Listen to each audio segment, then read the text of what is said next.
ಪೂಜೆಗೆ ಬರುತ್ತಂತ ಮನೇಲಿ ಇಟ್ಟಿರ್ತಾರೆ. ಅದರಲ್ಲಿ ಪುಟ್ಟ ಇದು ಹುಟ್ಟೋದು ಹುಟ್ಟೋ ಸಮಯದಲ್ಲಿ ಎಲ್ಲರೂ ಒಂದು ಹಾಡನ್ನು ಹಾಡ್ತಾ ಇದ್ರು. ಈಗ ಬೀಸಕಲಿನ ಪದ ಮೇಡಮ್ ಅವರು ಹಾಡಿದರು. ಆಮೇಲೆ ನಿಮ್ಮ ಪಠ್ಯದಲ್ಲಿ ಕೂಡ ಒಂದೊಂದು ಹಾಡುಗಳು ಬರ್ತವೆ. ಹಾಡಿಗ ನನ್ನ ಕಂದ ಅಂಗಾಲ ತೊಳೆದೆ, ಹಿಂಗೇನೋ ಇದೆ, ಸ್ವಲ್ಪ ಬರ್ತದೆ ಅಷ್ಟೇ. ತೆಂಗಿನಕಾಯಿ ಎಳೆನೀರ ತಗೊಂಡು ಬಂಗಾರದ ನಿನ್ನ ಕಾಲ ತೊಳೆದೇನ ಅಂತ ಹೀಗೆ.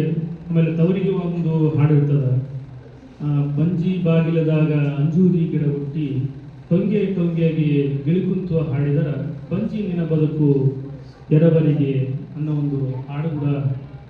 ಈ ಥರ ಜನಪದ ಅಂದರೆ ಬಾಯಿಂದ ಅವು ಬರವಣಿಗೆ ಇರೋಂಗಿಲ್ಲ ಅಂಥ ಒಂದು ಹಾಡುಗಳನ್ನು, ಅಂಥ ಪರಂಪರೆಯನ್ನು ಈ ಒಂದು ಕನ್ನಡ ಸಾಹಿತ್ಯ ಪರಿಷತ್ತು ನಿಮ್ಮ ಒಂದು ಮಕ್ಕಳಿಗೆ ಪರಂಪರೆಯನ್ನು ಹೇಳೋದ್ರಿಂದ ಮುಂದೆ ಬರ್ತಕ್ಕಂಥ ಈ